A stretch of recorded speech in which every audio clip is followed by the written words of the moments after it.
Hey guys, welcome back to another video. Uh, this is actually maybe going to be 3 or 4 haul videos in one, just because I've accumulated quite a bit of stuff, but I haven't had time to do videos. Uh, this first bunch ordered a few months ago, probably 2 or 3 months ago now. I had a gift card. I think my son and daughter-in-law got me for Father's Day, and so I was looking something to spend it on. And I don't know if any of you have ever been on the website newcadia.com. It's a dealer out on the East Coast, and I've ordered some stuff from them in the past. But when I went to that website, it took me to a place called Comic Source. So I guess whatever Newcadia was now called Comic Source. Uh, and I don't know if it's several different dealers now or whatever. But anyway, long story short, I was like, okay, I want to go ahead and spend this gift card. So went ahead and did that, and I got some stuff that has been on my want list.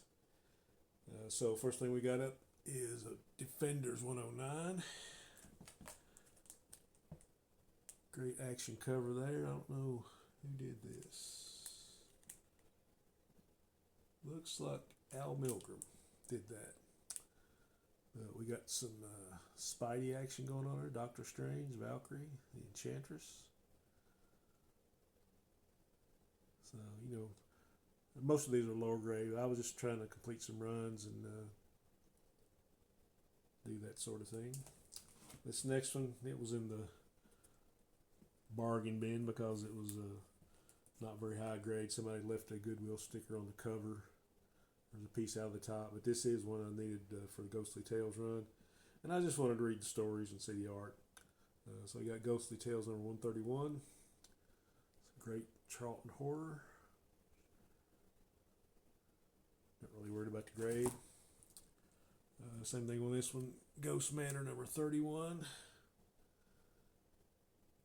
Got a little tear on the top. Got a few creases. Got a great Ditko cover there though. Good stuff. And got Ivan Taurus Primus. I don't know if any of you remember this show. It was back on TV when we were kids. Probably early 70s. This guy, he was like like a scuba diver and an adventurer, and he had a couple people kind of helping him out. Had an older guy and a young girl, starring Robert Brown. You guys remember that actor? If you're a Star Trek fan, this is one of my favorite episodes. It's called The Alternative Factor.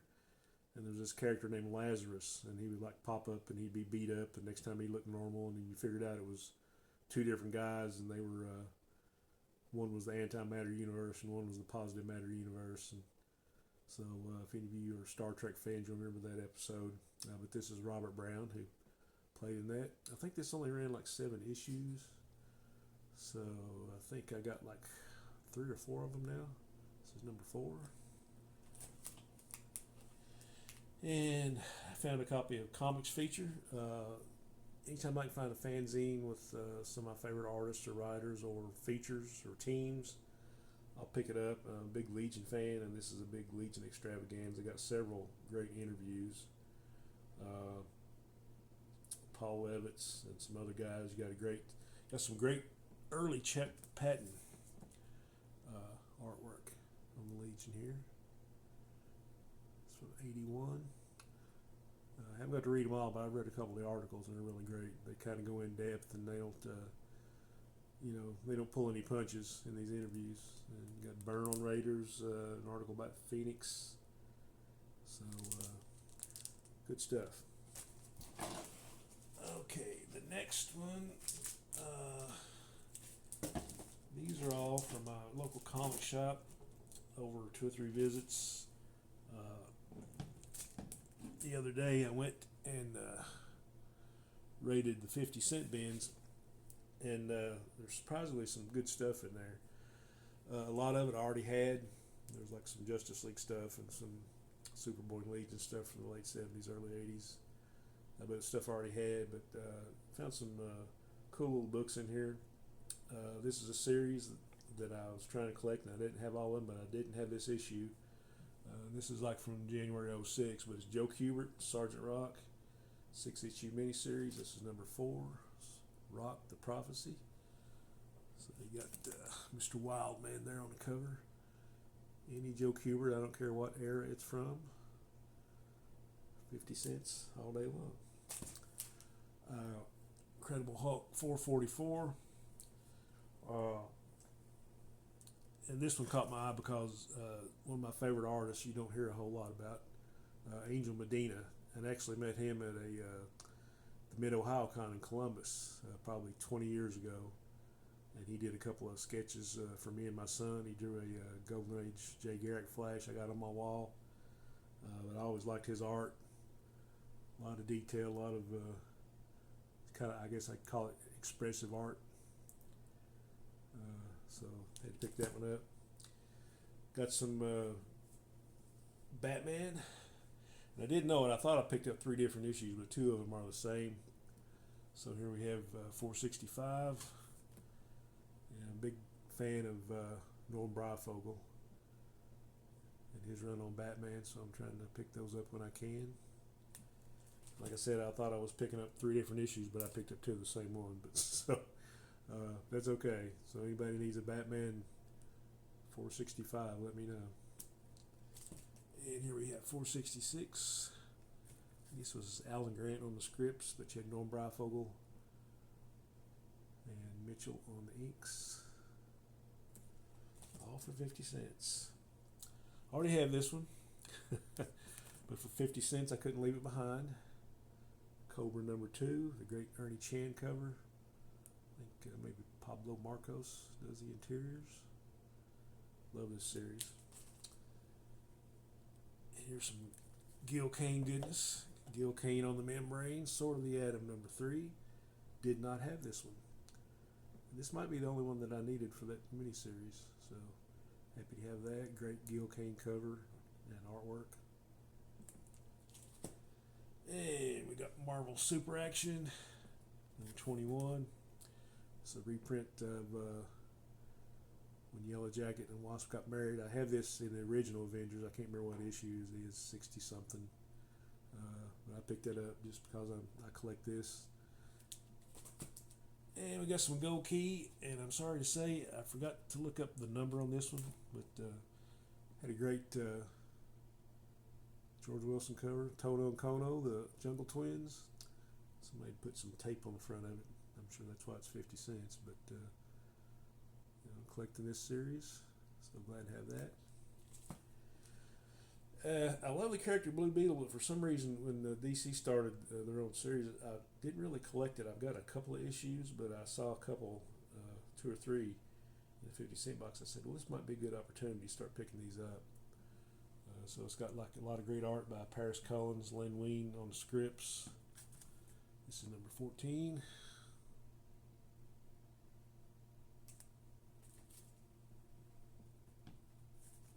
It's kind of dirty on the front cover there, but this is number 15.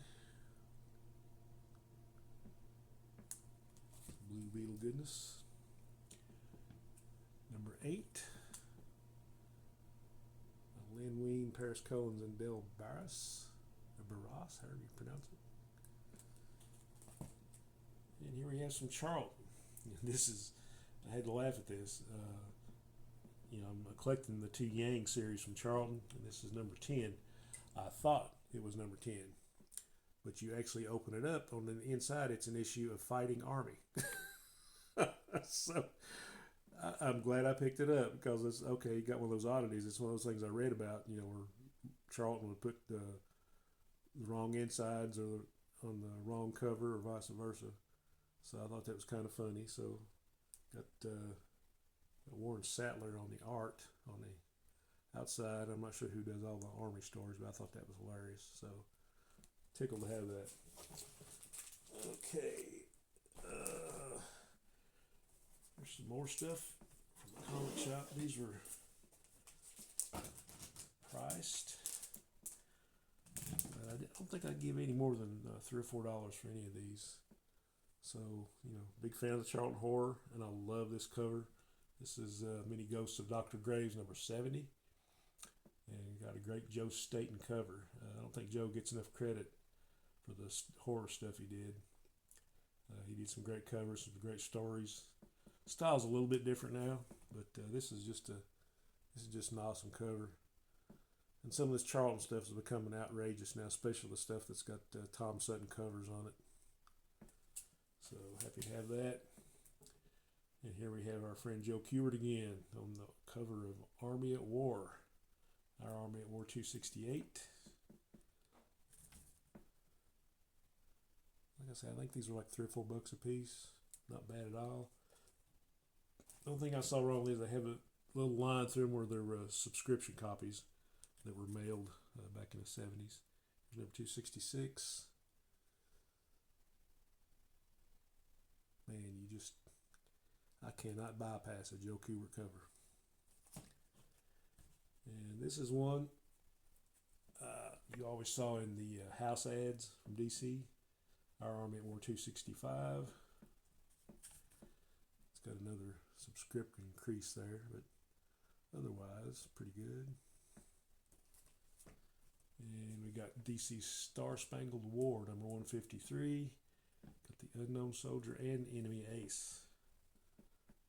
So double the bang for your buck on this one.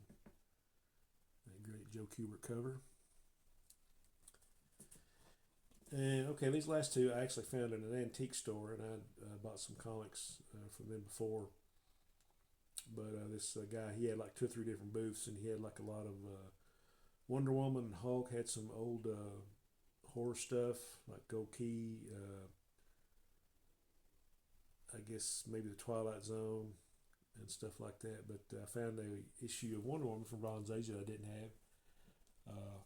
And the Bronze Age Wonder Woman stuff is getting outrageous, but this was just like a few bucks. Got one of my favorite villains, Cobra, in it, and you got a backup with the Huntress by Joe Staten. Can't beat that. And more Charlton Horror.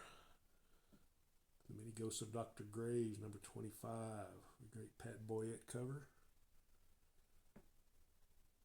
Awesome stuff. Okay, got one more stack. I think this is stuff that I got from my comic shop. I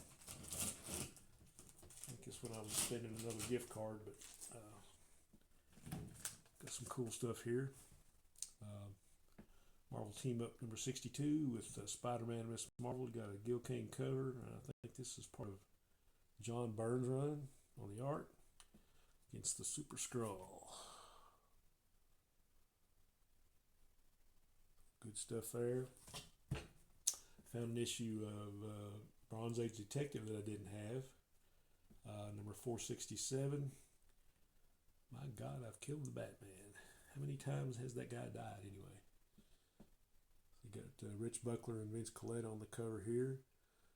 And one of the reasons I like this area here because they had a lot of backups where different members of the Justice League were fighting the Calculator, who's also one of my favorite villains. And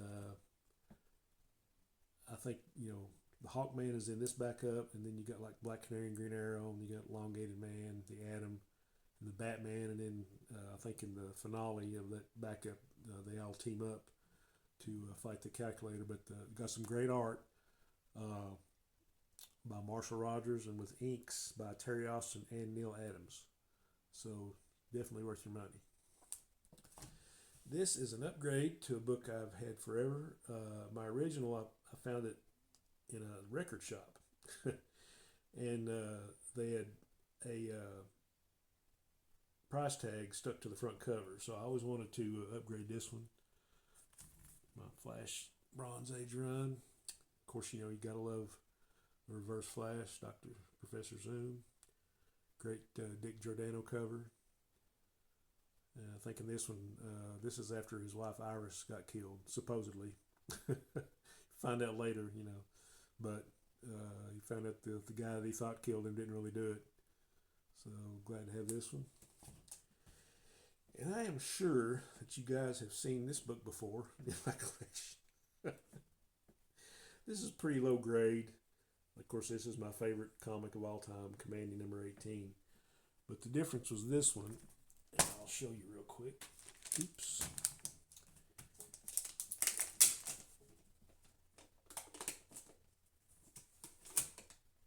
I don't have many comics that have this in it, but when I found this, it was in there. This has the Mark Jewelers insert. So this is a Mark Jewelers edition. But, they have the advertisements for the jewelry. So you don't see these very often. But my comic shop has several of them. And I always like these old Columbia record and tape clubs because I was in that tape club.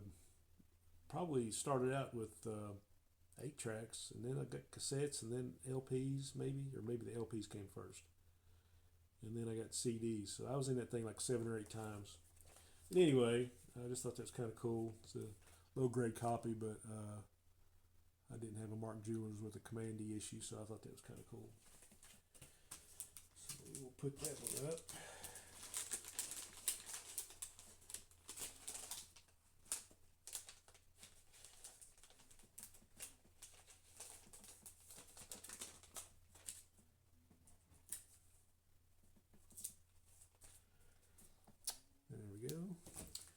And every once in a while, I'll just look through some, like the little oddball independent companies from back in the day. And this is from ACG, American Comic Group. And I found this one for a good price. It is the first issue of Midnight Mystery.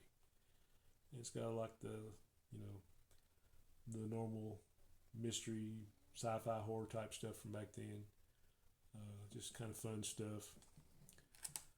But I think this only lasted 9 issues, so I was kind of happy to find this one. A 10-cent cover, probably 1961. And this is from January, February. And the artist and the friend is Ogden Whitney. So I'd never seen this title, so I was, hey, I'm gonna pick that up. Okay, next we have The Atom number 3. Wanted this one for a long time. The reason for that is this is the first appearance of the villain Kronos. So he's got him pasted on a watch and got a gun pointed at him. Will he get away in time? Little joke there. Very little. Okay. And the last one I got, if you guys recognize this is World's Finest 153. And I wanted this for a while just because. Of course, this is an imaginary novel, but aren't they all, right? So the reason I bought this one was because, be patient with me.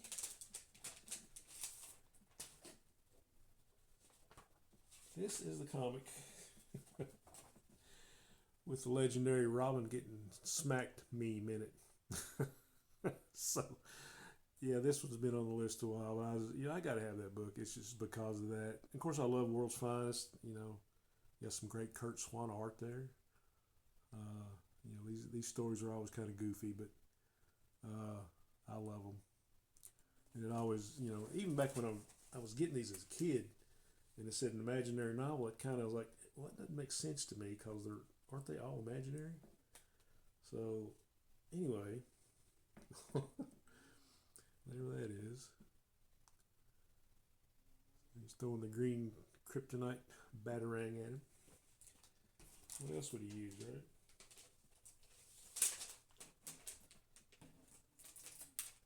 But I guess that kind of catches up on the hauls. I got another video where I want to show some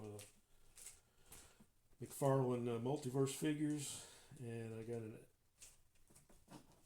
bought the latest edition of the Absolute Crisis on Infinite Earths box set, so I want to show that. So I appreciate you guys sticking around and taking a look at this stuff. Kind of miss doing these videos, and I was getting behind. So, like I say, that was probably 3 or 4 hauls in one. I'll probably have one more. I might film that tomorrow. Uh, but I appreciate you guys sticking around. I hope you're having a great week. And as always, onward and upward.